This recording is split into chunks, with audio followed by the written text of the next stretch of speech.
स्वागत है हमारे चैनल ट्यूटोरियल प्लैनेट में। आज से हम लोग टेंस पढ़ेंगे और आज हम लोग पढ़ेंगे सिंपल प्रेजेंट टेंस।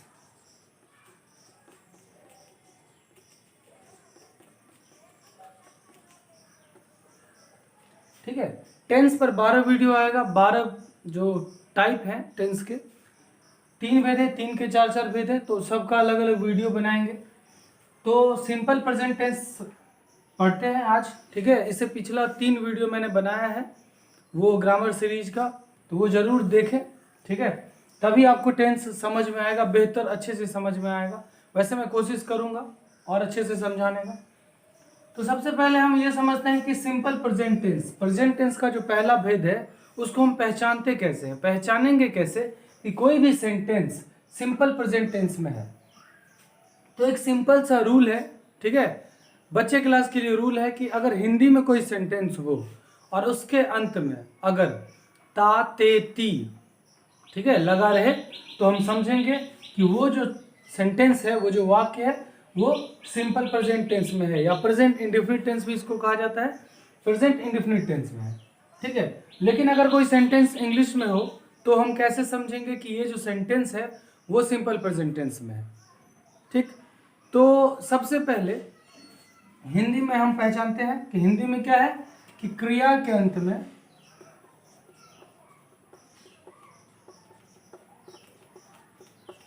ता ते ती, ठीक है, ये लगा दें।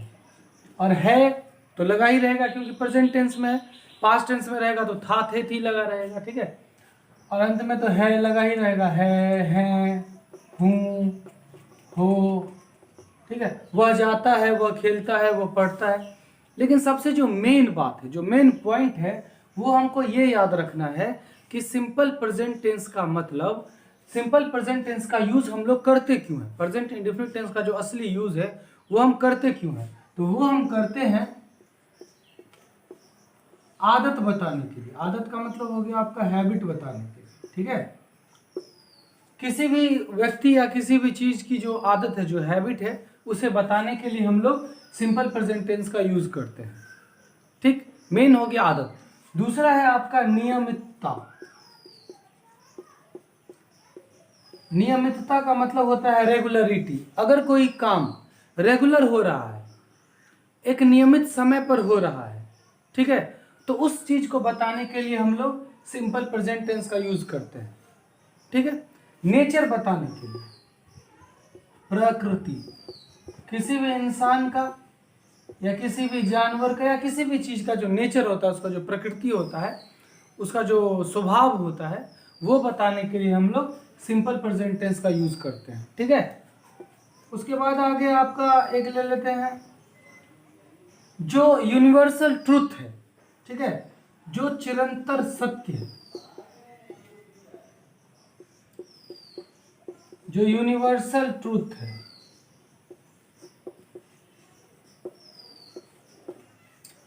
जैसे सूरज पूर्व में उगता है, पश्चिम में डूबता है, यूनिवर्सल ट्रूथ है। पृथ्वी सूर्य के चारों तरफ घूमती है, यूनिवर्सल ट्रूथ है। तो यूनिवर्सल ट्रूथ बताने के लिए हम लोग सिंपल प्रेजेंट टेंस का यूज करते हैं। जैसे कि अगर यहाँ पर मैं एक सेंटेंस लिख रहा हूं, ठीक है, द कैट ईट्स मीट, ठीक है, I teach, he play football. इस तीनों सेंटेंस का मतलब क्या हुआ, यहाँ पे समझते हैं अच्छे से। आप वजह से समझ में आएगा कि सिंपल प्रेजेंट टेंस का यूज क्यों, कब, कहाँ किया जाता है। द कैट ईट्स मीट, ये जो सेंटेंस है वो सिंपल प्रेजेंट टेंस में है। इसका मैं स्ट्रक्चर भी बताऊंगा। ठीक है, तो आगे देखते रहें, धीरे धीरे पूरा वीडियो देख के जाएं, तभी समझ में आएगा आपके कुछ। द कैट ईट्स मीट, ये जो सेंटेंस है वो इस सेंटेंस इस टेंस में है, सिंपल प्रेजेंट टेंस में। इसका मतलब क्या हुआ कि बिल्ली मांस खाती है। यहाँ पर बिल्ली मांस खाती है, द कैट ईट्स मीट का मतलब हुआ कि बिल्ली मांस खाती है, अभी नहीं खा रही है। ऐसा मैं नहीं बोल रहा हूँ कि मेरे सामने में कोई बिल्ली है जो अभी मांस खा रही है, ऐसा नहीं है। द कैट ड्रिंक्स मिल्क, दूध पीती है, तो अभी नहीं है कि मेरे सामने में दूध पी रही है, एट द मोमेंट काम नहीं हो रहा है, उसका आदत है कि वो मांस खाती है, खाया करती है, ठीक है। ऑफन जब मन होता है वो, उसका आदत है खाने का, उसका नेचर है खाने का, मीट खाने का। तो इसका जो यूज होता है, जो सिंपल प्रेजेंट टेंस का यूज होता है, वो अभी जो काम हो रहा है तुम्हारे आंख के सामने में जो हो रहा है वो बताने के लिए नहीं, बल्कि किसी भी व्यक्ति या किसी भी जानवर या किसी भी चीज का नेचर, आदत बताने के लिए होता है। अगर मैं बोलूंगा कि आई टीच, मैं पढ़ाता हूँ, तो इसका मतलब जब मैं बोल रहा हूँ कि आई टीच इंग्लिश, मतलब मैं अभी इंग्लिश पढ़ा रहा हूँ, इसके लिए मैं यूज करूंगा आई एम टीचिंग इंग्लिश, मैं इंग्लिश पढ़ा रहा हूँ अभी इस वक्त। लेकिन अगर मैं बोलता हूँ कि आई टीच इंग्लिश, मतलब मैं इंग्लिश पढ़ाता हूँ, मेरा आदत है और मेरा ये प्रोफेशन है, मेरा रेगुलर रोज का काम है, ठीक है। तो रोज का जो काम है, जो डेली बेसिस का जो काम है, उसको बताने के लिए हम लोग सिंपल प्रेजेंट टेंस का यूज करते हैं। ये है ही प्लेज, ही के साथ V5 लेते हैं, ही प्लेज फुटबॉल, वो फुटबॉल खेलता है।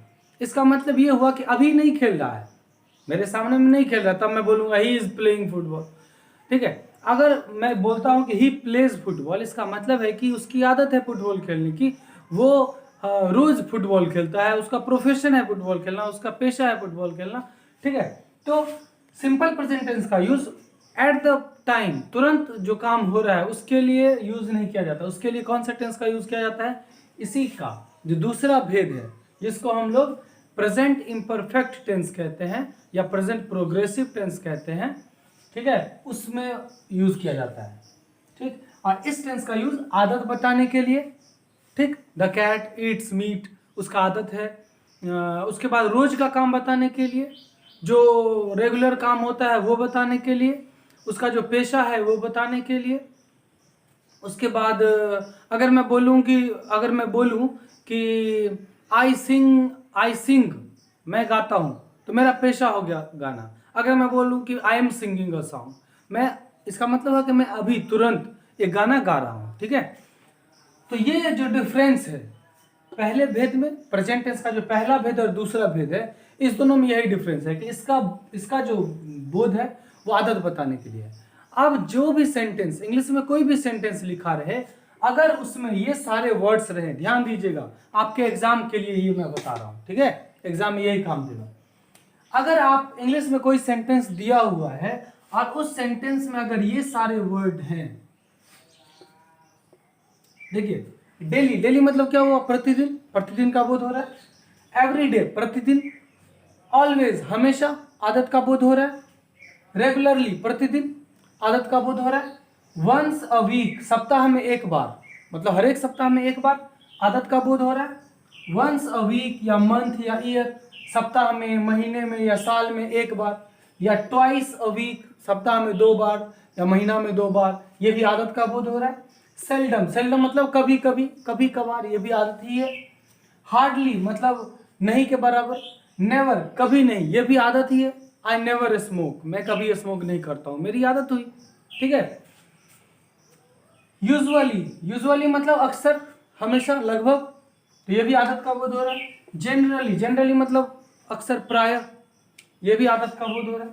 समटाइम्स मतलब कभी कभी, ये भी आदत का बोध हो रहा है। और ऑफन, ऑफन मतलब अक्सर, कई बार, ये भी आदत का बोध हो रहा है।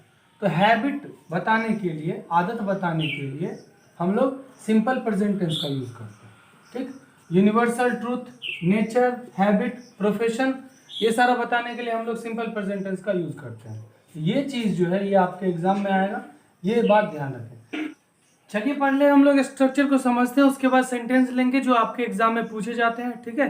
तो पहले स्ट्रक्चर समझते हैं, उसके बाद एग्जाम में जो पूछे जाएंगे या पूछे जाते हैं जिस तरह से, उस तरह से हम लोग देखते हैं। तो पहले स्ट्रक्चर देखते हैं। स्ट्रक्चर जो है वो अफर्मेटिव सेंटेंस का, जो सकारात्मक वाक्य है, अफर्मेटिव सेंटेंस का ये होता है। कोई मैं सेंटेंस यहाँ पे लिखता हूँ, जैसे यहाँ पर जो वर्ब का पहला और पांचवा रूप देख रहे हैं, ये कहाँ है, किसके साथ वर्ब का पहला रूप लगेगा, किसके साथ वर्ब का पांचवा रूप लगेगा। याद रखें, आई, वी, यू, दे, इन सब के साथ वर्ब का पहला रूप लगता है और बाकी सब के साथ वर्ब का पांचवा रूप लगता है। अगर कोई प्लूरल नंबर हो, कोई प्लूरल नंबर में हो, उसके साथ ही वर्ब का पहला रूप, दे है ना, वे लोग, ये प्लूरल नंबर है। तो आप लोग जो पिछला वीडियो है, जो 3 वीडियो है पिछला, वो जरूर देखें, आपके पूरा समझ में आ जाएगा। इसलिए मैंने टेंस शुरू करने से पहले मैंने 3 वीडियो बनाया ताकि आपको टेंस में कोई दिक्कत ना हो। ठीक है, तो देखिए वर्ब का पहला और 5वां रूप किसके साथ लगेगा देखिए। तो मैं यहां पर कोई सेंटेंस लिखता हूं, ठीक है।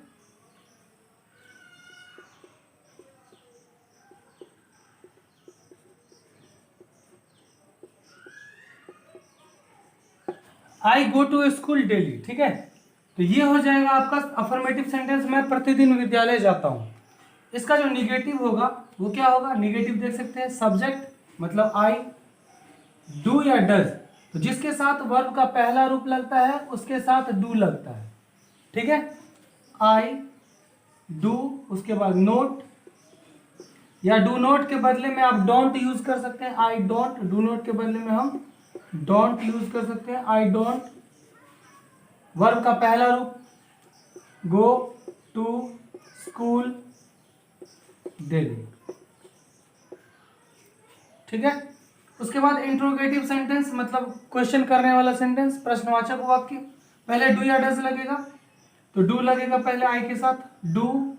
उसके बाद सब्जेक्ट मतलब आई, नोट है तो देंगे, नहीं है तो नहीं देंगे, नोट मन हो तो दे, नहीं है तो नहीं दे, ठीक है। Do I not go to school daily.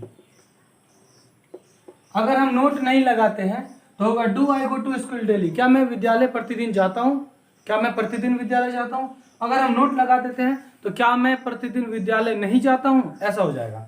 और ये जो डू यहाँ पे नोट यहाँ पे लगाते हैं, तो डू और नोट को ऐड करेंगे तो शुरू में लग जाएगा don't I go to school, ठीक है। Don't I go to school भी बोल सकते हैं, ठीक।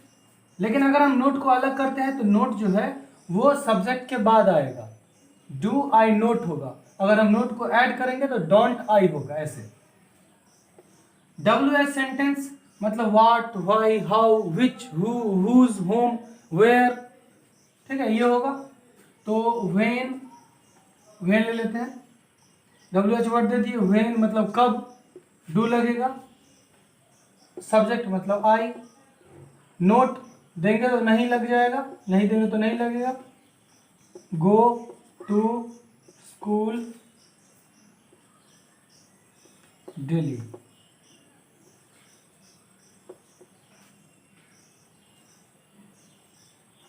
ठीक है। When do I go to school daily, मैं विद्यालय प्रतिदिन कब जाता हूं, ठीक है। या व्हेन के बदले में हम व्हाई यूज कर सकते हैं, मैं विद्यालय प्रतिदिन क्यों जाता हूं, हाउ यूज कर सकते हैं, मैं विद्यालय प्रतिदिन कैसे जाता हूं। और नोट लगा देंगे तो मैं विद्यालय प्रतिदिन कैसे नहीं जाता हूं, how do I not go to school daily, why do I not go to school daily, मैं विद्यालय प्रतिदिन क्यों नहीं जाता हूं। यहाँ पर आई के बदले में आप सब्जेक्ट चेंज कर सकते हैं, ठीक है।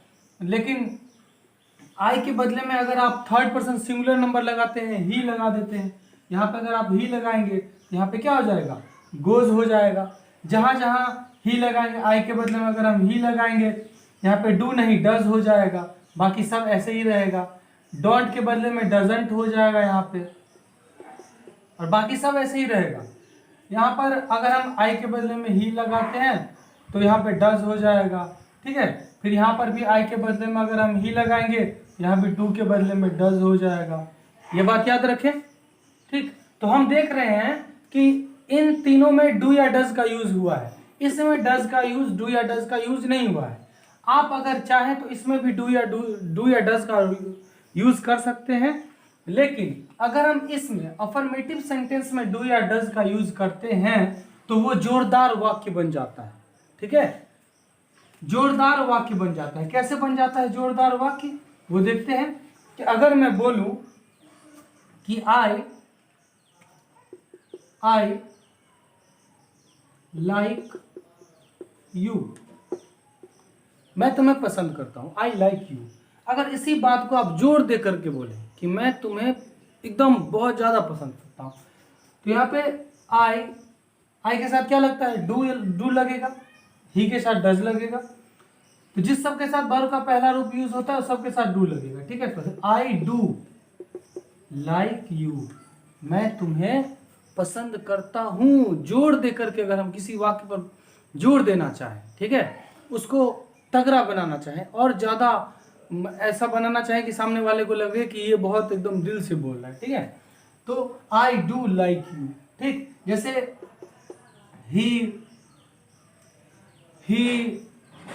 कम्स हेयर डेली, वो यहाँ रोज आता है, वो यहाँ डेली आता है, ठीक है।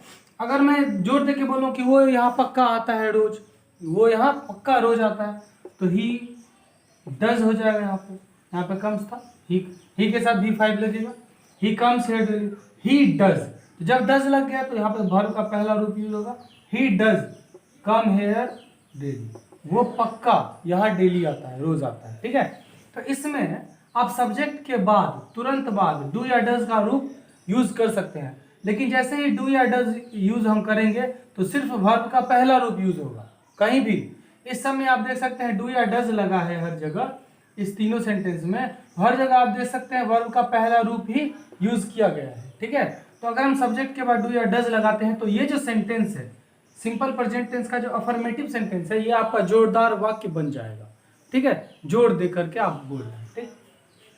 I do speak the truth, I do speak the truth, अगर मैं बोलूं कि आई स्पीक द ट्रूथ, मैं सत्य बोलता हूं, मैं पक्का सत्य बोलता हूं, तो डू लगा दीजिए शुरू में सब्जेक्ट के बाद, I do speak the truth, मैं पक्का सत्य बोलता हूं, ठीक है। जोरदार बनाने के लिए हम लोग डू या डज का यूज कर देते हैं शुरू में, ठीक है। चलिए अब हम ऐसे सेंटेंसेस देखेंगे जो आपके एग्जाम में पूछे जाते हैं, आपके एग्जाम में किस तरह के सेंटेंसेस रहेंगे। ये इस तरह से सेंटेंस आपके एग्जाम में पूछे जाते हैं, जैसे यहाँ पे दिया हुआ है ही ऑलवेज डैश लेट, यहाँ पे 4 ऑप्शन आपका दिया रहेगा, इस तरह से ऑप्शन इस तरह से दिया रहेगा, come, comes, is coming, has come, ठीक है। तो यहाँ पे 4 ऑप्शन आपको दिए रहेंगे, आपको सोचना है कि इन सेंटेंसेस में हम क्या लगाएं। तो सबसे पहले आपको सेंटेंस को पढ़ना है और जो वर्ड्स मैंने बताए थे, everyday, daily, often, never, sometimes, ठीक है, ग्रेजुअली, ऑफन, ये सारे अगर वर्ड्स आपको मिलते हैं जिससे आदत का बोध हो, नेचर का बोध हो, प्रोफेशन का बोध हो, तो हम लोग सिंपल प्रेजेंट टेंस मतलब वर्ब का पहला रूप या वर्ब का 5वां रूप यूज करते हैं, ठीक है। और पता है आपको वर्ब का पहला और 5वां रूप कहाँ यूज करना है, तो फर्स्ट पर्सन सिंगुलर प्लूरल दोनों, मतलब आई और वी दोनों के साथ, सेकेंड पर्सन सिंगुलर प्लूरल दोनों यू के साथ, और third person plural number, third person plural number मतलब they, the boys, Ram and Shyam, एक से ज्यादा लोग रहेंगे तो उन सब के साथ हम लोग वर्ब का पहला रूप यूज कर सकते हैं और बाकी सबके साथ वर्ब का 5वां रूप यूज करेंगे। सबके साथ क्या मतलब, ही, शी, इट या कोई एक नाम रहेगा तो हम लोग इसके साथ वर्ब का 5वां रूप यूज कर सकते हैं, करते हैं। वर्ब का पहला रूप जिसके साथ यूज होता है उसके साथ डू, और वर्ब का 5वां रूप जिसके साथ यूज होता है उसके साथ डज लगाते हैं, ठीक है। तो यहाँ पर चलिए देखते हैं, ऑलवेज लिखा हुआ, ऑलवेज मतलब हमेशा, आदत का बोध हो रहा है, तो आदत का बोध हो रहा है तो इसके लिए हम लोग सिंपल प्रेजेंट टेंस का यूज करेंगे, मतलब वर्ब का पहला या 5वां रूप यूज होगा। तो ही है तो ही के साथ वर्ब का 5वां रूप यूज होता है, यहाँ पर क्या होगा, कम्स होगा, यहाँ पर हम लोग खाली स्थान में भरेंगे कम्स, ठीक है, कम्स में टिक लगाएंगे। दूसरा है he dash to school every day, every day लिखा हुआ है, एवरी डे मतलब डेली, प्रतिदिन, ये भी आदत का बोध हो रहा है, रेगुलरिटी का बोध हो रहा है, तो इसमें भी हम लोग V5 लगाएंगे। तो यहाँ पर गोज लिख सकते हैं, he goes to school every day, वो प्रतिदिन विद्यालय जाता है, वर्ब का 5वां रूप लगेगा। The children dash to school at 10 AM daily, daily लिखा हुआ है मतलब प्रतिदिन, आदत का बोध हो रहा है, ठीक है, तो इसमें भी the children go, plural number है, बहुत सारे बच्चे हैं, तो प्लूरल नंबर के साथ दे, द बॉयज, प्लूरल नंबर के साथ वर्ब का पहला रूप यूज कर सकते हैं, करते हैं तो क्या लगाएंगे, गो लगाएंगे, ठीक है। The children go to school at 10 AM 10 बजे, प्रतिदिन बच्चे विद्यालय जाते हैं। द इंस्टीट्यूट, इंस्टीट्यूट मतलब संस्था, या यहाँ पर कॉलेज हो सकता है, स्कूल हो सकता है। डैश इन मार्च, मार्च में क्या होती है, तो यहाँ पे ऑप्शन आपको दिए रहेंगे, तो यहाँ पर हम लोग रीओपेंस लिख सकते हैं। जब एग्जाम खत्म होता है, ठीक है, एग्जाम सब खत्म होने के बाद मार्च में स्कूल पुनः खुलती है, ठीक है, तो ये एक तरह से आदत है हर एक साल का, एग्जाम खत्म हुआ फिर मार्च में खुला, ठीक है, तो ये आदत का बोध हो रहा है, हर एक साल ये काम हो रहा है, ठीक है। तो एक टर्म पर, एक टाइम पर अगर काम दोहराता है तो उसके लिए भी हम लोग सिंपल प्रेजेंट टेंस का बोध यूज करते हैं। तो इंस्टीट्यूट सिंगुलर नंबर है, तो यहाँ पर रीओपेंस लिखेंगे V5। यहाँ पर इंस्टीट्यूट्स रहता, ये अगर प्लूरल में रहता, ठीक है, तो यहाँ पर एस नहीं लगता। अब क्यों नहीं लगता, इसके लिए आप लोग पिछला वीडियो जो मैंने अपलोड किया है सब्जेक्ट वर्ब एग्रीमेंट का, वो जरूर देखें, पिछला 3 वीडियो जरूर देखें। आगे चलते हैं। इफ ही डैश हेयर, अगर वो यहाँ आता है, अगर वो यहाँ आएगा, आई विल हेल्प हिम, मैं उसकी मदद करूंगा। देखिए इस तरह का जो सेंटेंस है, अगर फ्यूचर टेंस में 2 काम एक साथ हो रहा है तो एक में फ्यूचर टेंस रहेगा, एक में प्रेजेंट इंडेफिनिट टेंस ये लगा रहेगा, मतलब एक तरफ फ्यूचर रहेगा, एक तरफ V1 या V5 लगेगा।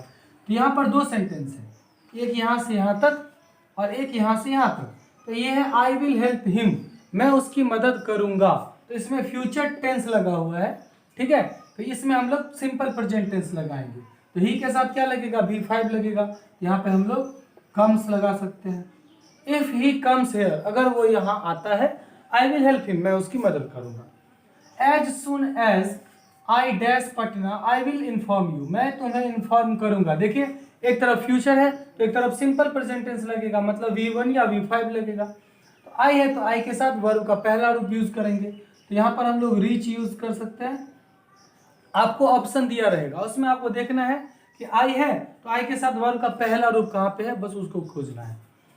एज सुन एज, ज्यों ही, जैसे ही, आई रीच पटना, मैं पटना पहुंचा, आई विल इन्फॉर्म यू, मैं आपको इन्फॉर्म कर दूंगा। जैसे ही मैं पटना पहुंचूंगा मैं आपको इन्फॉर्म कर दूंगा। दोनों काम फ्यूचर टेंस में होगा, एक तरफ फ्यूचर है तो एक तरफ सिंपल प्रेजेंट टेंस रहेगा, दोनों तरफ फ्यूचर नहीं कर देंगे। As soon as I shall reach Patna, मैं पटना पहुंचूंगा। ऑप्शन में दिया रहेगा आपको, रीच दिया रहेगा, रिच दिया रहेगा, शैल रीच दिया रहेगा, हैव रीच दिया रहेगा, ऐसे। लेकिन आपको देखना है एक तरफ फ्यूचर है तो एक तरफ सिंपल प्रेजेंट टेंस, मतलब V1 या V5 लगेगा। ये आप देख सकते हैं, सब्जेक्ट देख करके लगा सकते हैं। अगला है the earth dash around the sun, पृथ्वी सूरज के चारों तरफ क्या करती है, घूमती है, उसका आदत है, डेली का काम है। तो इसके लिए हम आदत बताने के लिए हम लोग सिंपल प्रेजेंट टेंस का यूज कर सकते हैं, करते हैं। यहाँ पर हम लोग क्या लगाएंगे, मूव्स लगाएंगे। The earth moves around the sun, earth एक है, ठीक है, तो थर्ड पर्सन सिंगुलर नंबर के साथ वर्ब का 5वां रूप लगाते हैं। अगला है the sun dash in the east, सूरज पूरब में उगता है, रोज का काम है उसका। तो आदत का बोध कराने के लिए हम लोग सिंपल प्रेजेंट टेंस, मतलब यहाँ पर राइजेस लिख सकते हैं, सन के साथ V5 लगेगा, थर्ड पर्सन सिंगुलर नंबर के साथ। The sun rises in the east, पूरब में उगता है। सेट्स इन द वेस्ट, पश्चिम में डूबता है, इसमें भी V5 लगेगा, सिंपल प्रेजेंट टेंस, आदत का बोध हो रहा है। A mother dash her children, एक माँ अपने बच्चों को प्यार करती है, ये भी आदत है, उसका नेचर है। तो नेचर बताने के लिए हम लोग यूज करते हैं सिंपल प्रेजेंट टेंस। यहाँ पर हम यूज करेंगे लव्स, क्योंकि सिंगुलर नंबर में है तो वर्ब भी सिंगुलर नंबर में होगा। A mother loves her children.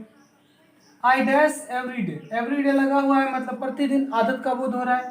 तो यहाँ पर हम लोग यूज कर सकते हैं get up, I get up every day at 5 o'clock, मैं प्रतिदिन 5 बजे उठ जाता हूँ। I never dash A lie, never मतलब कभी नहीं, आदत का बोध हो रहा है। तो यहाँ पर आई नेवर टेल ए लाई, मैं कभी भी झूठ नहीं बोलता हूँ।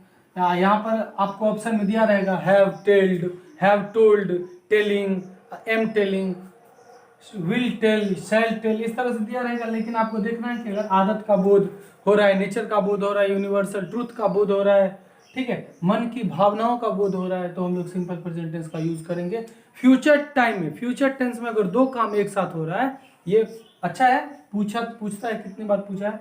अगर फ्यूचर टाइम में, फ्यूचर टेंस में अगर 2 काम एक साथ हो रहा है तो एक तरफ फ्यूचर टेंस लगाएंगे, एक तरफ सिंपल प्रेजेंट टेंस लगाएंगे, V1 या V5, जैसे ये दोनों है, ये 5वां और 6ठा जिस तरह से था उस तरह से, ठीक है। पिछले वीडियो में कुछ बच्चों ने कहा था कि होमवर्क दीजिए, तो ये रहा आपका होमवर्क, और ठीक है, और इसे सॉल्व करके आप टेलीग्राम वाले चैनल पे सॉल्व करके आप दीजिए। यहाँ पे ऑप्शन दिया हुआ है, इस दोनों ऑप्शन में से कौन सा आंसर होगा इस ब्रैकेट में, ठीक है। तो बना करके आप अपना आंसर जरूर दें, और वीडियो कैसा लगा कमेंट बॉक्स में बताएं, और नया वीडियो बहुत जल्द आएगा। चैनल को सब्सक्राइब कर दें, वीडियो को लाइक कर दें, ठीक है, कमेंट करें। Thank you so much, bye bye, take care.